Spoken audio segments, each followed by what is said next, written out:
Alô, pessoal. Há muita gente aí sugerindo o meu nome para o Ministério da Educação. E, em vista disso, eu me vejo obrigado a expor, em linhas gerais, o que eu penso da situação da educação no Brasil e o que se pode e o que não se pode fazer por ela. Então, em primeiro lugar, eu devo advertir que eu, como escritor, eu faço o que me der na cabeça. E eu, como ministro, eu só posso fazer o que o regulamento do cargo me exija e me permita, coisa da qual eu não tenho sequer a menor ideia.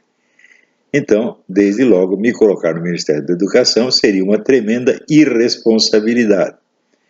Isso não quer dizer que eu não entenda absolutamente nada de educação, ao contrário, entendo. E o meu trabalho de professor tem mostrado, pela sua eficiência e pelos seus resultados, que algo a respeito eu sei. Mas o que eu sei fazer? Exatamente o que eu estou fazendo. Ou seja, preparar adultos para a vida intelectual superior. Se você me der um bando de crianças para educar, eu não sei o que fazer com elas. Me der um bando de adolescentes, eu também não sei. Se você me der um bando de recrutas do exército, eu também não sei treiná-los, e assim por diante. Então, é aquele negócio de você não subir acima das suas chinelas, você está entendendo? Eu sei os meus limites, e o homem que não sabe os seus limites é um adolescente, não cresceu, e, portanto, não está habilitado a cumprir função nenhuma. Eu cumpro a minha função e, cá entre nós, eu cumpro muito bem. Os meus alunos estão aí, são milhares os que reconhecem que foram as minhas aulas que despertaram a sua inteligência, que os colocaram na pista da vida intelectual superior e assim por diante. São milhares de depoimentos, não sou eu que estou dizendo isso. Então, quer dizer, isso eu sei fazer, mas isso não quer dizer que eu saiba fazer uma outra coisa, né? Então, este é o primeiro ponto. Em segundo lugar, eu vou dizer francamente para vocês, sem nenhum exagero, sem nenhuma figura de linguagem, eu considero o problema da educação brasileira, assim, talvez o maior problema que a humanidade já tenha enfrentado. O problema mais difícil, não, evidentemente, o mais grave, porque ele não está, vamos dizer, a falta de educação não vai matar ninguém, não é nesse sentido que eu estou falando. Eu estou falando da dificuldade de resolver. Por quê? Vamos analisar os seguintes fatos. O Brasil tem aproximadamente 8 milhões de estudantes secundários, estudantes universitários. Desses, 50% são analfabetos funcionais.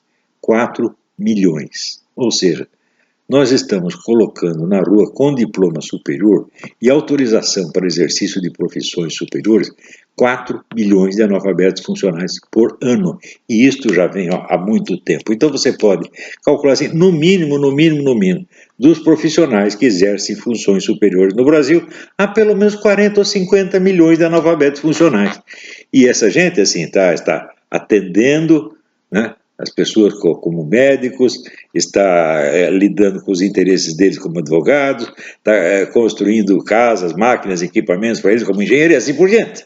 Isso sem contar os que estão dando palpites sobre as grandes questões da filosofia, da sociedade, da moral, etc., como filósofos ou cientistas sociais. 40 ou 50 milhões de chupins analfabetos funcionais. E nós estamos pagando tudo isto. Né? O que nós vamos fazer com esta gente?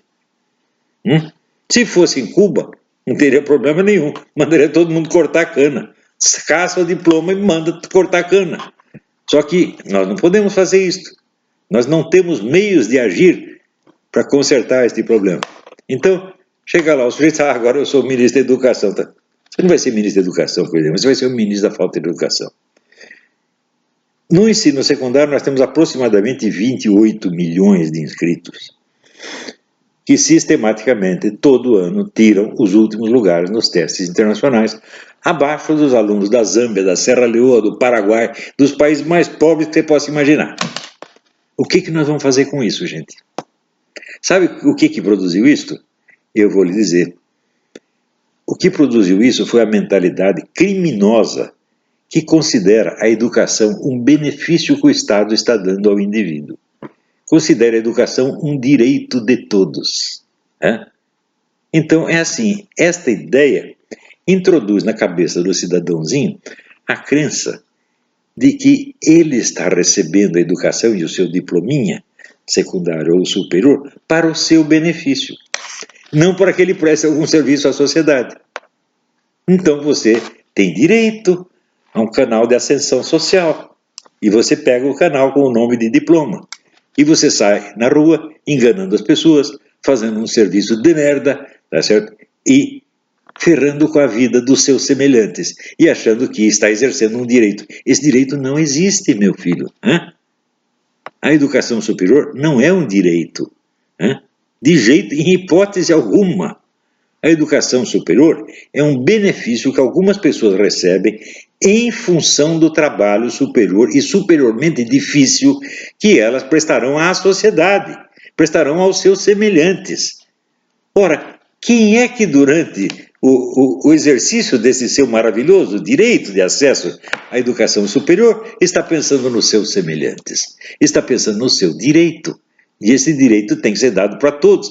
Eu não, meu filho, esse direito tem que ser conquistado pela prova de que você vai se dedicar seriamente àquela profissão. Mas, meu Deus, se você não estuda, nem se dedica seriamente ao próprio estudo, como é que vai se dedicar seriamente à profissão cujo diploma você vai receber? Isso é impossível. Isso significa, desses 8 milhões, né, de sujeitos que estão cursando universitário, todos estão lá apenas para conquistar um meio de ascensão social. Eles não perguntam assim, mas eu vou exercer algum trabalho útil? O que eu vou fazer pela sociedade humana? Qual é a minha utilidade? Eles vão me pagar para quê? Ninguém pergunta isso. Então, essa história de que a educação é o direito de todos, isso é uma coisa de demagogos, criminosos. Os caras que inventaram essa ideia deveriam estar na cadeia. Tá certo? Porque a educação não é seu direito, meu filho. A educação é um privilégio que você recebe em função de um serviço que você vai prestar para toda a nação, para todo o povo, para todos os seus semelhantes. O cara que pensa na educação como uma coisa para a sua ascensão social, como um direito dele, é um egoísta. Esse sistema está educando as pessoas para serem psicopatas, para serem criaturas antissociais, que só pensam em si mesmos, que vão para a universidade, sabe por quê? Porque lá está cheio de garota, cheio de mulher, lá tem sexo livre, lá tem maconha à vontade, você pode dizer o que quiser, você pode gritar, você pode bravejar, você pode bater no professor, você pode queimar a sala de aula, você pode fazer tudo. Eles vão lá para isto. E o que cria isto é a mentalidade de que a educação é um direito. Ora, como a educação pode ser um direito? Presta atenção. Se todos os educadores do mundo tem o consenso de que o sujeito ativo da educação é o estudante, não o professor. O professor apenas dá a ocasião, mas quem tem que estudar e tem que realizar os fins da educação é o aluno. Como pode ser um direito uma coisa que você mesmo tem de fazer? Direito é uma coisa, direito, já dizia Simone Weil, direito é uma obrigação de um terceiro. Por exemplo, se eu digo assim, as crianças têm direito a ser alimentadas. Isso quer dizer que alguém tem a obrigação de alimentá-las. Se ninguém tem a obrigação de alimentá-las, o direito não existe. É só papo furado. Então, a substância do direito é a obrigação que ele cria para um terceiro.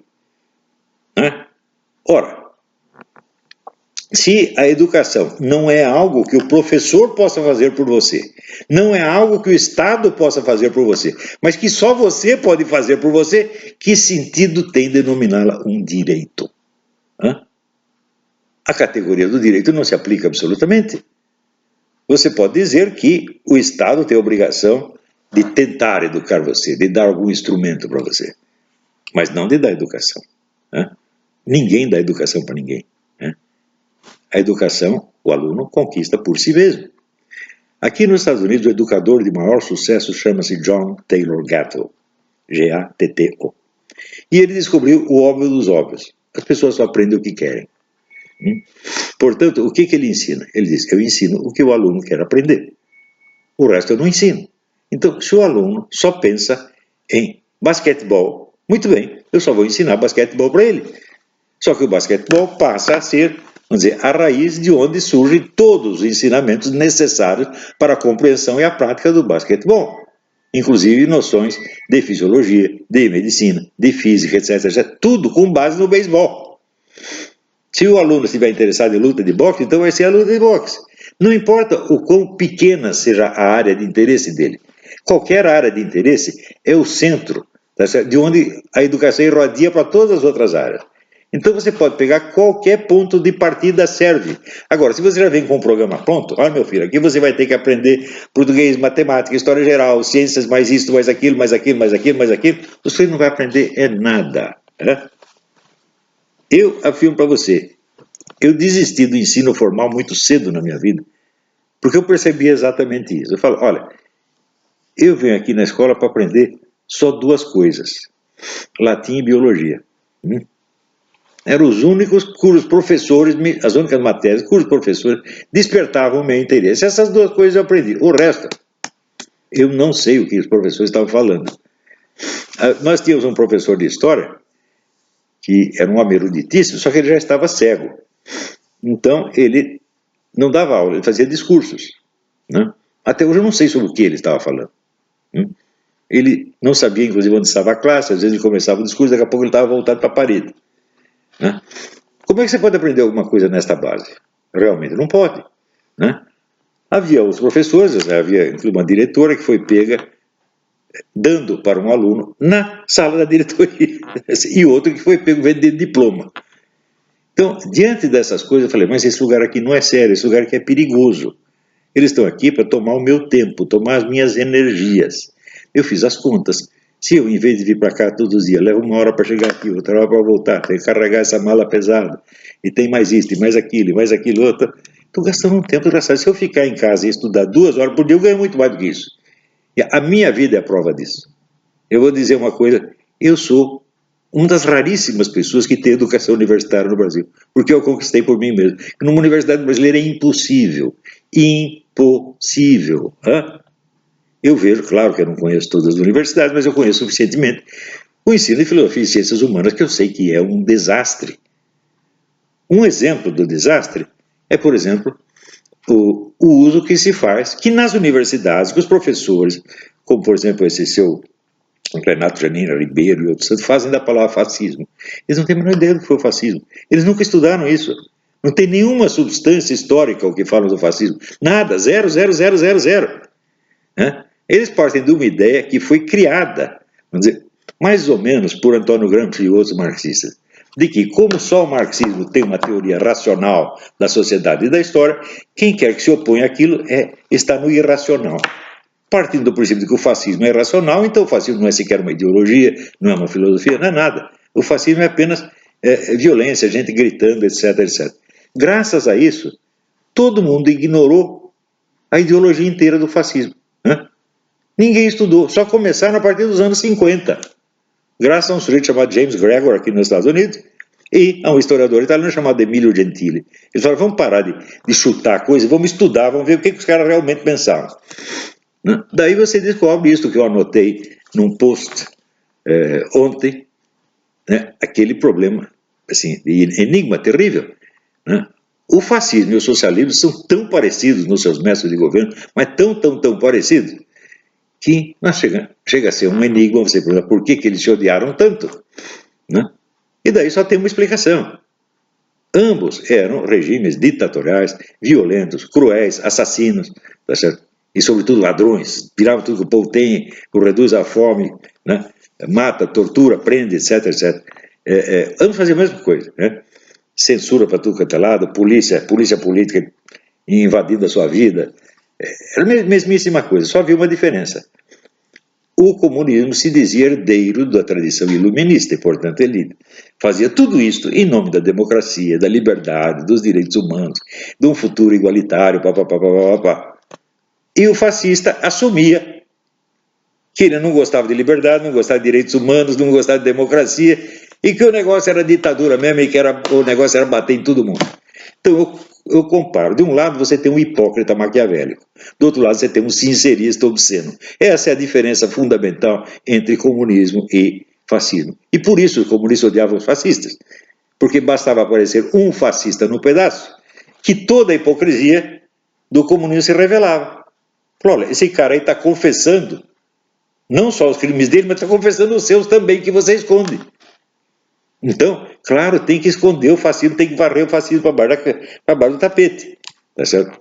E vieram fazendo isso até hoje, e nas universidades brasileiras, qualquer coisa que o comunista não gosta, ele chama de fascista. Ora, eu estudei o fascismo, eu já estou pensando até escrever um livro assim, que caralho é o fascismo? Né? Porque a ignorância a respeito é tanta, e é a ignorância universitária, gente. É a ignorância de caras que posam como professores. E que, junto, como não tem cultura suficiente, não tem cultura universitária mesmo, é tudo falso. Né? Eles também não são capazes de analisar a realidade quando ela está na cara deles. Por nós sabemos que no Brasil, há 30 anos, o pessoal de esquerda censura, discrimina, boicota, destrói carreiras universitárias, tapa a boca das pessoas, estão fazendo isso há 40 anos. Né? Daí aparece uma menina, que é a Ana Carolina Companheiro, e diz, olha, vamos lá e vamos fotografar o que está acontecendo. Imediatamente aparece o Renato Janina Ribeiro dizendo, não, isso é uma onda de violência fascista dentro da universidade. O quê? Ela não fez nada, ela só disse que sugeriu que fizessem. Não que fizessem o que vocês estão fazendo. Por exemplo, o que fizeram com o meu filme, Jardim das Aflições, em várias universidades, que se reuniam gritando, agitando, tocando fogo nas coisas, atemorizando as pessoas para não passar o filme, porque eles têm medo de ver o filme, meu Deus do céu. Vocês que fazem isso. Ô Renato Janine, são os seus discipulinhos que fazem isso. E daí aparece a menina e simplesmente sugere. Né? Eu achei a sugestão até, inclusive, ingênua. Tá certo? Porque ela, ao fazer isso, ela está se sujeitando. Aqui digo exatamente isso dela. Não é assim que se lida com esses caras. Você tem que ter um pouco de conhecer a malícia deles, né? E saber por onde mexer. Né? Isso não quer dizer que você deve policiar o seu vocabulário. Não, não, não. Eu não policio o meu vocabulário de jeito nenhum. Mas eu não dou arma para o inimigo. Eu digo as coisas de tal maneira que se ele for reclamar vai sair pior ainda. Sempre foi assim e sempre será. Enquanto eu não ficar gaga, vai ser assim. Né? Depois já não interessa mais. Bom, então, o que nós vamos fazer com esses meninos que tiram os últimos lugares nos testes internacionais, que são derrotados por menininhos seminus e miseráveis, famintos, da Zâmbia, da Serra Leoa, né? Dos países mais pobres do mundo. O que nós vamos fazer com esses camaradas bem alimentados, porque aqui os alunos, maioria classe média, bem alimentados, né, que tiram os últimos lugares. E o que nós vamos fazer com esses 4 milhões de analfabetos funcionais que estão anualmente sendo despejados no mercado? E que estão lá porque acreditam que a educação, que o diploma superior é um direito que eles têm. Diploma superior não é um direito, meu filho. Diploma superior é uma obrigação que você tem para cumprir com a sociedade. Agora, se o sujeito não cumpre, mas a sua profissão superior é um direito, então a competência ou a incompetência não faz diferença. Um direito é um direito. Não é isso? Isso é a mesma coisa que o sujeito achar que ele ter, sei lá, uma carteira de habilitação para dirigir automóvel é um direito. Não é um direito. É uma obrigação que você contrai. Você vai lá, faz o exame, então agora você tem a obrigação de cumprir as leis e dirigir direito. Antes você não tinha essa obrigação. Agora que você tem a carteira, você tem. Diploma é a mesma coisa, meu filho. Por exemplo, eu não sou obrigado a curar ninguém. Chega o sujeito aqui, doutor, eu estou com hemorroida. Eu falo, vai no médico, não é comigo o negócio. Se eu tenho um diploma de medicina, eu contraria um direito? Não! Contraria uma obrigação de tratar daquele sujeito de acordo com o melhor do que a ciência pode me ensinar. Do mesmo modo, se você é advogado, tem um diploma, agora você é doutor, muito bem. Isso quer dizer que você tem a obrigação de orientar o sujeito segundo as leis existentes e fazer com que os direitos dele sejam respeitados. Essa é a sua obrigação para com ele. Você não tem direito nenhum, meu filho. Seu único direito é cumprir sua obrigação. Diploma superior é isso, ele é obrigação e só obrigação. Não é mais nada. Agora, você acha que esses 8 milhões que estão lá para cumprir uma obrigação? Não, estão para subir na vida, porque alguém ensinou para eles que a educação é direito de todos. Não é direito de todos. Direito é obrigação. Educação é uma obrigação de quem a contraiu. É este que é o negócio. Então, se nós queremos consertar a educação no Brasil, então, em primeiro lugar, nós temos que limpar o vocabulário com o qual nós falamos disso. Parar com essa história de que a educação é direito. Direito tem aqueles que serão atendidos por esses profissionais superiores. Você tem o direito de ser bem tratado pelo médico, de ser bem orientado pelo advogado, de ser bem educado pelo professor de filosofia, dizendo, já como eu ensino filosofia. Não vocês, gente da USP, vocês são todos vigaristas. Todos, sem exceção. Não tem um que preste. Porque quando tem um que preste, geralmente é um sujeito que veio do exterior, ou que está totalmente deslocado no meio, que é mal visto. Por quê? Porque não repete os slogans e os chavões que constituem toda a sua filosofia. Quando o Paulo Arantes escreveu aquele livro reconhecendo que em 70 anos a USP não havia produzido um único filósofo, imediatamente o departamento de filosofia da USP tinha que ser fechado. Porque é tal negócio, aqui tem uma escola de equitação, só que nunca um sujeito ali conseguiu ficar em cima do cavalo por mais de um minuto. O que você faz? Fecha essa porcaria. Então, a faculdade de filosofia da USP é uma porcaria. E ainda vem essa história, não, nós não produzimos filósofos, produzimos grandes historiadores da filosofia. O quê? Você não produziu nenhum historiador da filosofia. Nenhum que preste.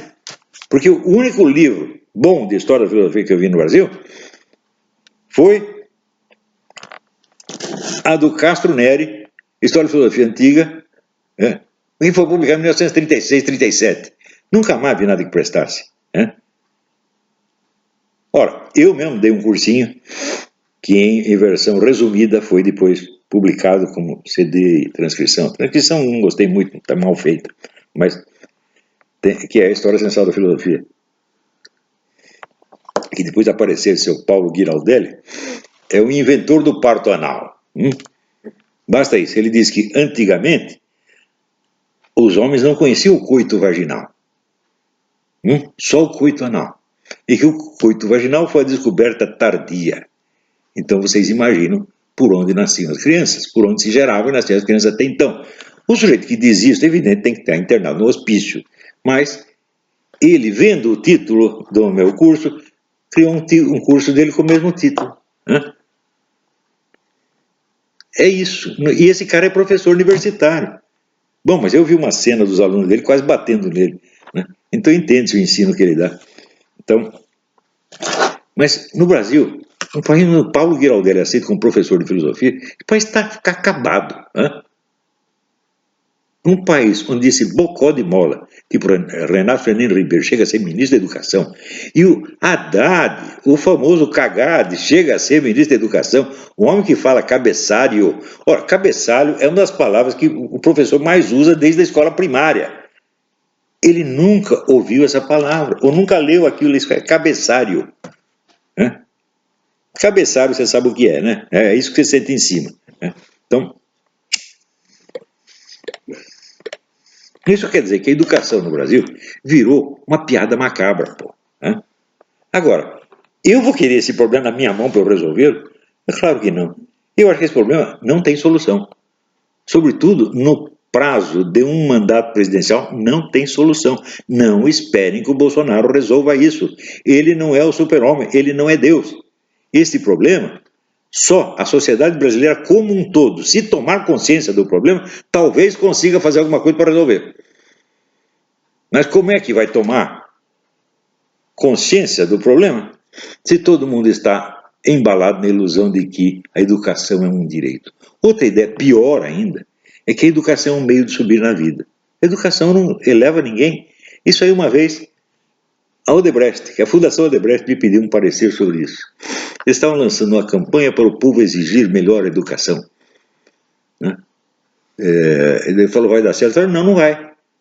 Porque é o seguinte, a educação no Brasil não é um meio de subir na vida. Ela não dá isto a quem a tem, mas nega a quem não a tem. A educação não foi feita para ajudar você a subir na vida, mas para impedir você de subir na vida se você não tiver o diploma tal ou qual. Porque, olha, subir na vida sem o diploma, só com o poder do conhecimento puro e simples, olha, meu filho precisa ser um bocado inteligente para fazer isso. Eu fiz isso, inteligente, corajoso e forte, coisa que a maior parte das pessoas simplesmente não são. Então, eles precisam do diploma porque só conseguem subir na vida com a ajuda do professor, da instituição, etc, etc. Então, mas isso é uma falsa promessa. Vocês já viram na Vila Paulista, tem uma loja chamada assim, o Engenheiro que virou suco.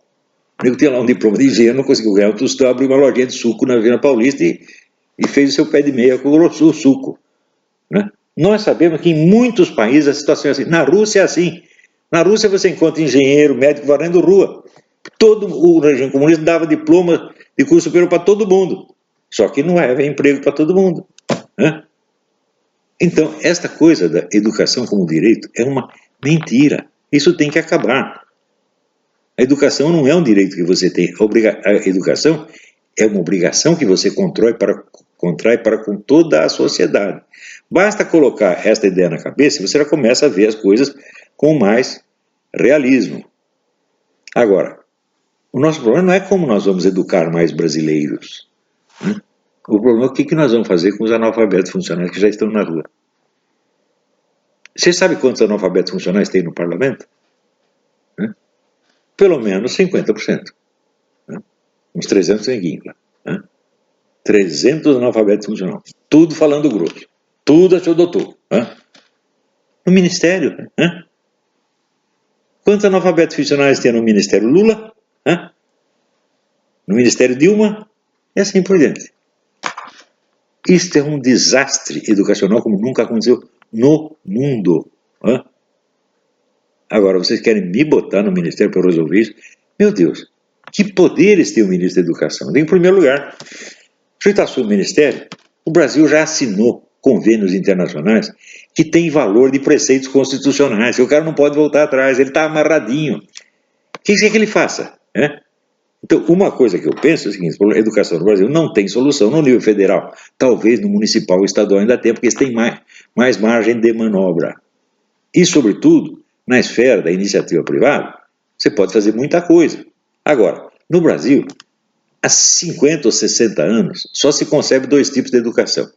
A educação pública ou estatal, que é custeada com o dinheiro dos impostos, e a educação comercial ou empresarial, tá certo? Feito por empresas que cobram mensalidades, às vezes altíssimas, né? Para dar o seu diplominha para as pessoas. Fala, peraí, se você pensar assim, como começaram as universidades? Elas eram universidades estatais ou eram universidades empresariais? Não é nenhuma coisa nem outra, meu filho. As universidades surgiram como clubes de aficionados.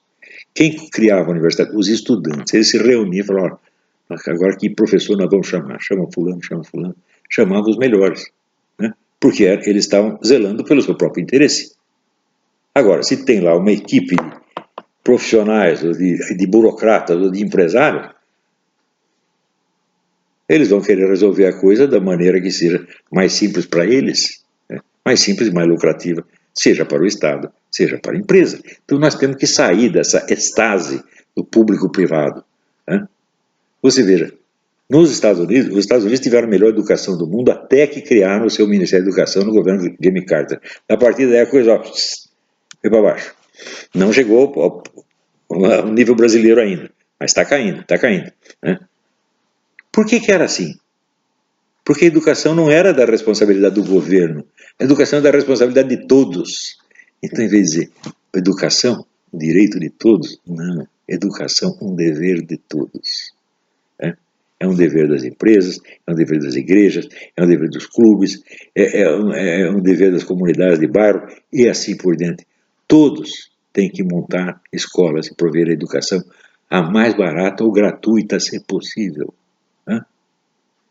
A educação gratuita, você dizer que a educação estatal é gratuita, faz a conta do quanto você paga de imposto, né? E quanto deste imposto vai para as amantes do seu deputado, para as amantes do ministro, até chegar na escola aquele pouquinho que se destinou para lá. Né? Quer dizer, o dinheiro do imposto, ele tem que pagar muita coisa antes dele chegar ao seu destino nominal. Então, isso não é gratuito, gente. Né? Eu estudei numa escola gratuita. A escola da paróquia Nossa Senhora da Paz. Né? Quem podia pagava um pouquinho, quem não podia não pagava nada. E era escola excelente. Né? Então, eu quando saí, fui para o ginásio, que era um ginásio do Estado, levando as maiores ilusões de que ali eu ia ter um ensino melhor ainda, eu encontrei isso, o homem lá vendendo diploma, outra transando com o estudante na mesa, um monte de gente falando besteira, e eu percebi que eu estava no mato sem cachorro, que se eu quisesse educação, eu ia ter que adquiri-la por mim mesmo. Por mim mesmo não quer dizer que eu ia tirar tudo da minha cabeça, não. Eu fui me informar, eu fui procurar qual era o programa de ensino, escolas francês, inglês, alemão, americano. E eu tentava seguir esse programa, né? Por exemplo, a famosa composição francesa. O que eu fiz de composição francesa na minha vida não está no gibi, né?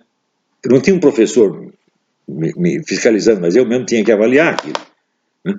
Resultado, eu fazendo isso aí, depois, mais tarde, um dia eu falei, não, talvez eu devesse ter uma instrução formal na língua francesa. E daí fui lá fazer o teste na Aliança Francesa. Fiz o teste e a mulher me deu um bilhetinho assim, il entre en septième. Eu entrava no último ano. Bom, então eu nem vou fazer o curso, porque já fiz. Porque eu queria aprender, né? E procurei as fontes melhores. Isto é outra coisa que eu sempre insisto com os meus alunos. Antes de você estudar qualquer disciplina, você se informe da bibliografia integral, da história bibliográfica dessa disciplina inteirinha, antes de ler o primeiro livro. Eu digo isso há muito tempo. Não é isso? Também, nas áreas mais especializadas, como por exemplo o pessoal que quer, quero combater os comunistas, combater os comunopetistas, eu digo, tu vai dar a cara a tapa. Porque o marxismo não é uma besteira. O marxismo é uma tradição intelectual altamente complexa e muito rica, né? Maligna, é claro, sem dúvida. Mas, justamente por ser maligna, não é para você brincar com ela, né?